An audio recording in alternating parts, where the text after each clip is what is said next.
for the YouTube subscribers. Well, subscribe already. Hit the fucking like button and subscribe before I knock your ass out, man. I ain't fucking with you, man. We are back. UFC 263, back on pay-per-view live, guys. Live from Phoenix, Arizona with fans. Always exciting when there's fans in the building. Totally different atmosphere when there's fans and when there's not. Some people like it when there's no fans because you get to hear the corners a little more, the punches and kicks. But at the end of the day, with the fans, it's always better, in my opinion. Great card, guys. I've been excited for this card for a month now. Good fights top to bottom. All over this card, there's great fights. I'll be going over the main card like usual, breaking down the fights and providing free picks and leans. Good week for the most part from the video plays. It was one of those weeks that I found that the plays that I didn't love and the leans that I gave out hit, and then the ones that I liked a little more didn't hit. It was one of those weeks. I gave out Rosenstrike. I did think Rosenstrike was going to win it, but I didn't like it enough to bet it. Gave out Tabora and also the Georgian. They all got it done. So hopefully you guys did tail that. Issue for me, I had the over in the Rosenstrike fight. That did not get there. I had over 1.5. Rosenstrike catches him with 1 second left in that fight. So that was a tough loss there. And the Miguel Baez fight, I was on him. Small play, smaller unit play, and Ponzinibbio showed up, and he showed he's not done, and tons of heart. What a fight! That's probably one of the better fights I've seen in a while. And Ponzinibbio showed his toughness. Baez won the first round. After that first round, I was very confident in the play. And then Ponzinibbio showed up. It was a close fight, but I did give it to Ponzinibbio. Great heart. Love to see who he gets next. But Baez is going to have a good future in this UFC, guys. He just ran into a Ponzinibbio that was willing to die in there. So it was definitely a great fight. Decent card overall. But this weekend is an exciting card. Can't wait for it. I do have a best bet pending for this card already. I may have another one. It's going to be a large card for me, a large volume card. I do like a bunch of plays. I already sent out a few earlier. So if you want all my best bets and personal plays in all sports, check out systemsportscapping.com for all subscription opportunities. Before we get into the weekly updates, here is a message from my friend Meredith.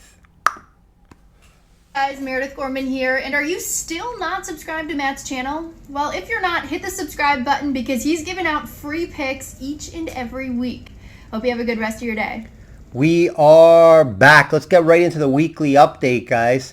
65% still long-term UFC Best Bets. That's an 18-month run now, guys. I didn't have a best bet last week.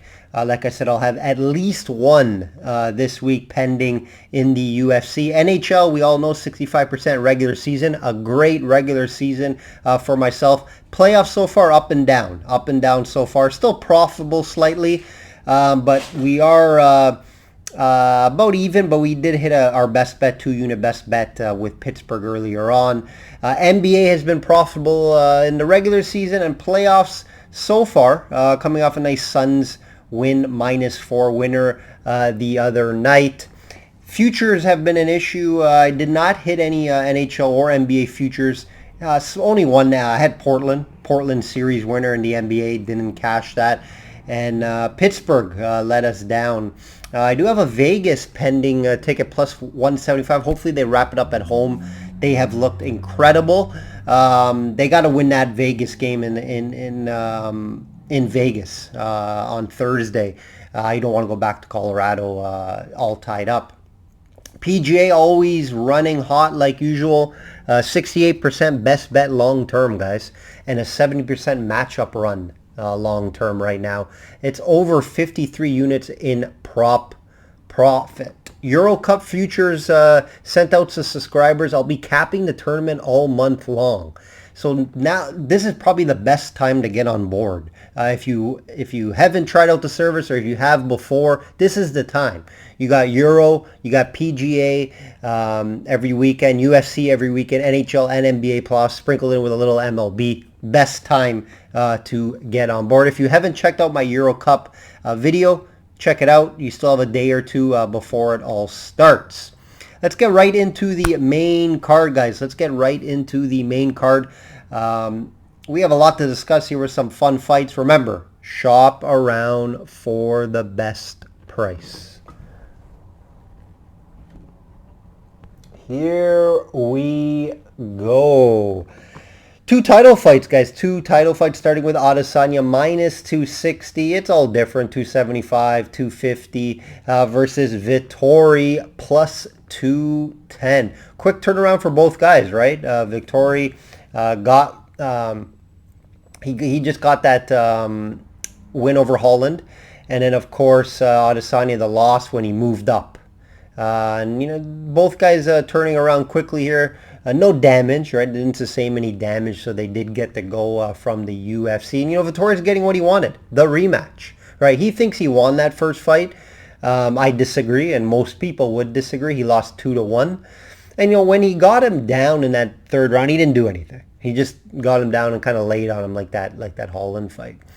Vettori, you know, after that loss, very focused. He went on a tear. It was about 3 years ago, right? He went on a tear after that split decision loss 3 years ago, winning 5 in a row. But let's look at the competition, right? You got to look at this here. You know, personally, the only impressive win from me was Hermansson. He looked really good, over 160 significant strikes. You don't really see that type of volume from Vettori in his previous fights. That was an impressive fight for me. I was on Vettori in that fight, but it was close, right? It's not like Hermansson wasn't in that fight, but Vettori did enough to win. Then we look at the Holland fight. He just laid on him for 5 rounds. And when they were standing, Holland was threatening him with that reach. And that's what Adesanya has in here too, right? That reach and that striking. Obviously, no, Adesanya's a better striker than Holland. But Holland does have some tricky striking. And Vettori knew that, right? So he had to grapple and he had to try to bring it to the ground. 6-inch reach advantage here for Izzy. He should be able to outstrike Vettori.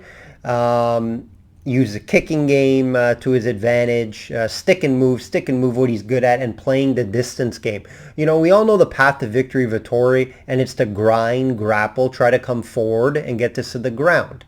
I just don't think he can come forward like he did in the Hermansson fight and the Holland fight, because Adesanya is too good of a striker to just let him push forward with wild striking and then try to get it to the ground. So the only way Vettori can do that, yes, he shows he has a good chin, but he's going to have a really good chin to try to avoid some counter strike from Adesanya, which he's really good at. Right, that's what Adesanya is really good at counter striking. So if Vettori is going to decide to play that game plan like in the 2 previous fights, I think it's going to be difficult. I don't think Adesanya is as easy to take down as some people think. If he does get it down, I think he can scramble and work from the bottom, even if he does get taken down. It's not like, you know, when he fought Jan and he has a 30-pound advantage, right? Jan was only able to take him down in the last round there to secure the win. So that's something to look at here. I just think Adesanya losing 2 in a row is out of the cards for me. I think he's the much better striker. I think he'll be able to play the distance. I think he'll be able to avoid the takedowns for the most part. You know, I think it's going to be a close fight. I would lean for the fight to go decision. I don't love the minus 260 play, so you may want to look at Adesanya by decision. If it is a KO, I do think it comes a little later in the fight, just because we haven't seen Vettori get knocked out. So that's something to look at here, maybe a later KO. So, but, you know, I do lean Adesanya just to pick him apart and win by decision.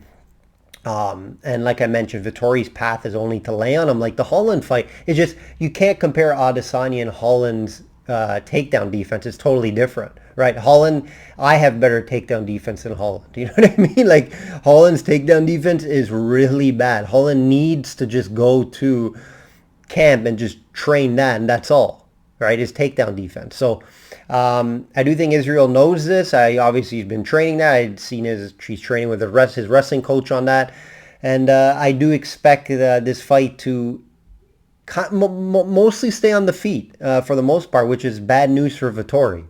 I'm not saying Vettori has no chance in this fight. I do think it's a 70-30, 70-20. Sorry, it doesn't. That math doesn't work out. 80-20 type of fight. More, I say 70-30 Adesanya. Just because, obviously both guys have improved since that first fight. We've shown that Vettori could hang with him. And I'm not going to say it's the best style for Adesanya to face if Vettori can take him down, right? So there is some path to victory Vettori, but Adesanya wins this fight 7, maybe 8 times out of 10. So, take that what you want. I don't love the minus 260. I would lean decision prop and the over in rounds, but I think Adesanya keeps his belt here and moves on to the next competitor. Next title fight here, guys.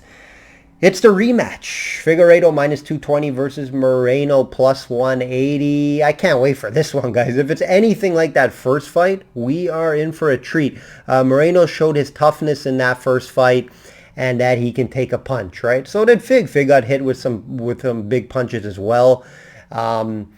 Fig said, now this is a little factor here, and I don't know how much I'm playing into it or if it's even true, but Fig said he wasn't feeling good in that match and it did affect his performance. You can see in the 4th and 5th round, he struggled. Some could be from that weight cut as well. He doesn't cut the best.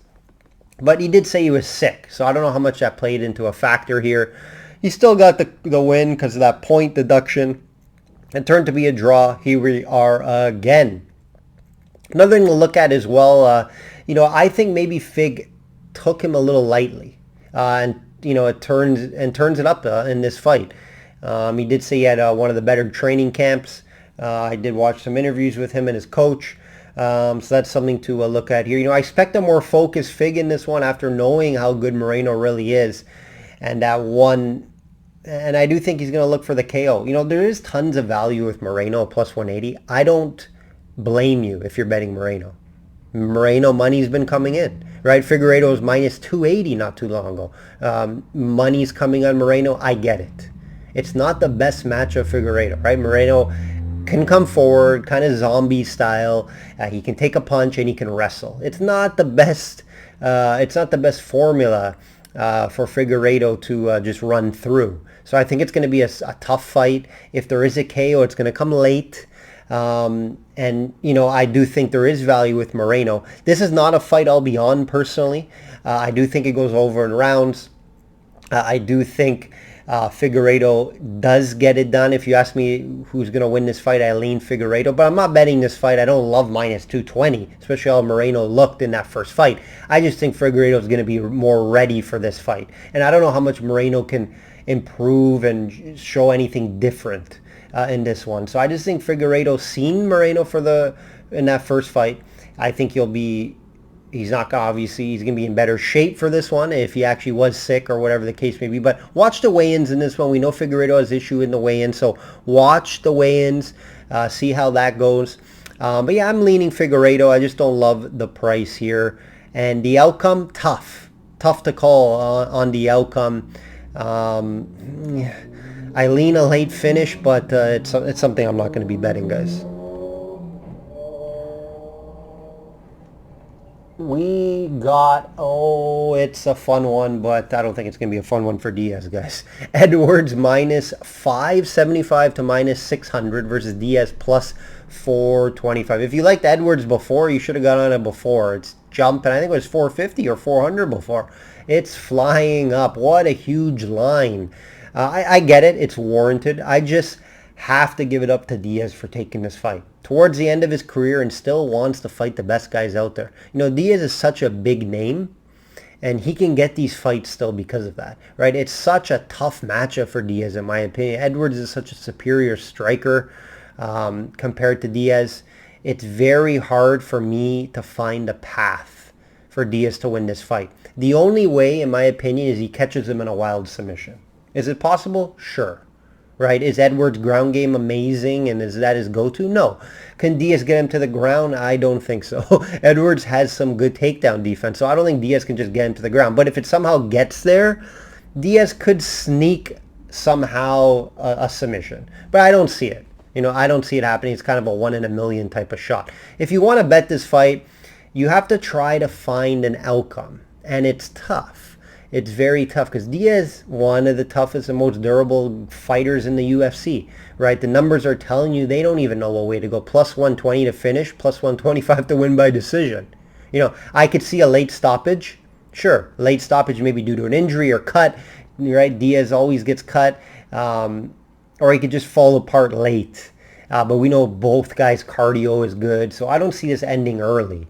But I can see Edwards dropping him a couple times. And when he does drop him, how much does Diaz have left in the tank? So I can see a later stoppage, 4th or 5th round. Or I can see just Edwards picking him apart for 5 rounds and winning on the scorecards. 50-45. It's very possible. Remember, this is 5 rounds, guys. This is a 5-round fight, even though it's not a title shot or main event. So I don't see a Diaz win here. People, the reason why the books are putting it so high, so you get Diaz friends and, people that like the guy to bet on him, and the sportsbook just robbed them, right? It's free money for the sportsbook. Don't bet Diaz here. I don't know how to bet Edwards either, a minus 600, 575. All you parlay players out there, there's no point even putting him in there. It's not going to do anything. I lean a decision for Edwards, but it's not a strong play. I can see a finish late. Edwards' striking is very crisp. You've seen that head kick to Bilal that wobbled him in the first round. It's just Diaz only been knocked out once in his career. I think it was like 10 years ago, and who cares? He just shows so much durability from Diaz. So it's very hard for me to bet an outcome here. But, if I did bet an outcome, it would be a small play on Edwards by decision, and he just picks him apart for 5 rounds. But, again, I don't love it. Edwards wins this fight, no problem. And, I can see it going over in the rounds. Next fight here, guys.